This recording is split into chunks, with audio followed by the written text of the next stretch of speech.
Hey, welcome back. Did you know that as an adult, apparently the only times you can game are between 12 and 4 a.m. So I'm tired and daydreaming about Zenith. More on that soon. Let's get started. Thoughts and opinions are my own. Apple is ready to fight Meta as more details come out about their coming XR device. Be careful, Apple.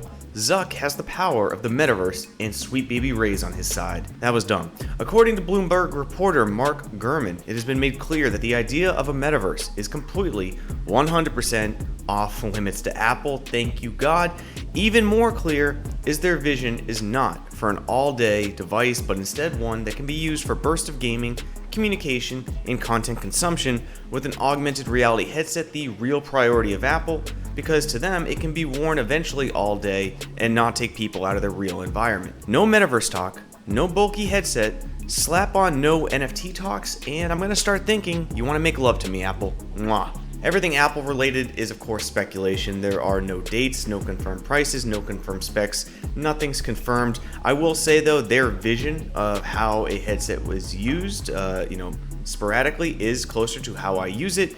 So that's interesting, but of course, if you put an Apple logo on anything, I mean, you put it on my bowel movements and it'll sell because that's what Apple does. I'm most interested in your thoughts. Please let me know those down in the comments. As of January 13th, Horizon Worlds, Meta's VR metaverse, and I swear that I don't really script these videos. It's more just small notes and then I kind of ramble.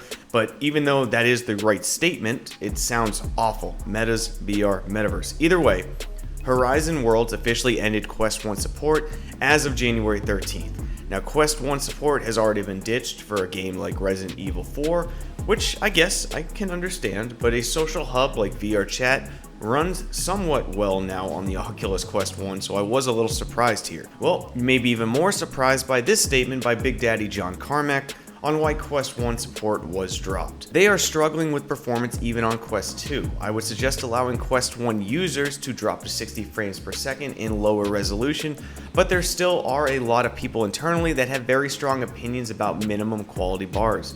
Quest tech is generally aging quickly, and that sucks, and I think that's a good enough descriptor for a word. Now, tech does get outdated generally. This is how things work. Tech gets outdated, doesn't get used as much, and gets dropped. However, to be devil's advocate, in my opinion, there are a lot of people who are using phones, cameras, TVs that are 5, 6, 7, 10 plus years old, and they are working just fine for their use cases, and it is something that for non-VR products, people are accustomed to their tech being workable for longer periods of time. I understand that VR is accelerating quickly, but it just sucks to see. I mean, there's no point here. It just sucks that the tech isn't aging as well for as long as some people hoped when they first got into it. But that's where I leave the question to you. What are your thoughts? How long should Quest tech in the future, meaning Quest 3, 4, 5, how long should those product cycles be valuable for? How long should they be held for before moving on to the next cycle? I am rambling here. This story's long enough. On to the next. Let me know your thoughts. Valve and Oculus sitting in a tree. UPDATING. Man, I'm tired. Leave me alone. Zenith is life. Valve has released Steam VR Beta 1.21.5, which basically makes Steam play much nicer with Oculus Quest headsets. It's pretty cute. According to the update notes, Steam VR will now check to see if your Oculus Quest headset is connected to your computer and nicely remind you to start Oculus Link inside the headset first. Also, if connected to Steam VR and it does not detect Oculus PC software on your PC when you connect your device, it will again remind you to install that Oculus PC software. That is nice because I do keep uninstalling it and forgetting that when I can't stop it running in the background, so this is a pretty good reminder. Now, these updates will roll over time, but if you want them now, here are the instructions on screen. Sure, it's basically an update that holds your hand, right? That's what it's doing. But in reality, when almost 50% of connected headsets to Steam VR are Oculus products, you can see how useful this would be to a new user experience. And for all my VR OGs out there who remember constant 108 and 208 Steam VR errors, like that was part of the experience, anything that helps a new user have more fun, get into the game quickly, and have less friction, it's better for everybody. I'm all on board. Let me know your thoughts down in the comments. Also, we have a few game announcement news that were actually pretty cool for consumers.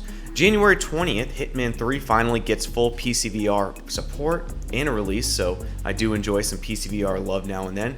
This includes the entire main campaign from Hitman 3, but Hitman 1 and 2 levels can also be imported for the entire trilogy to be enjoyed. So yeah, you stone cold killers, you will get full tracking and controller support, and should definitely not make you look like a psycho to your neighbors who are watching you play through your window. Also, Zenith. Let's talk about Zenith. It has its final beta going on right now until it launches. Now, Zenith VR was built to be an infinite universe with countless players where you can join parties and guilds as you fight epic world bosses, plunder the depths of exciting dungeons, and build a new life in the most fully realized online VR world ever constructed. It will release this month on January 27th for $29.99 on all VR platforms. This is what I'll say about Zenith VR right now. I am, at this point in time, after just one night, just one single night in the beta, I'm scared to say this, I'm at 7 hours in one night of play. That says a lot. Does it mean it's the best game in the world? No. What it means is I have another 20-30 hours to play in this 4 days of final beta before I release my first deep dive video in a very long time. This video will be about 20 to 30 minutes possibly on Zenith VR, and likely we'll have a deep dive video once a week moving forward on games. Games do not get enough attention. I have a lot to say about Zenith, not just that, hey, I had this and I had fun, or these are my first impressions.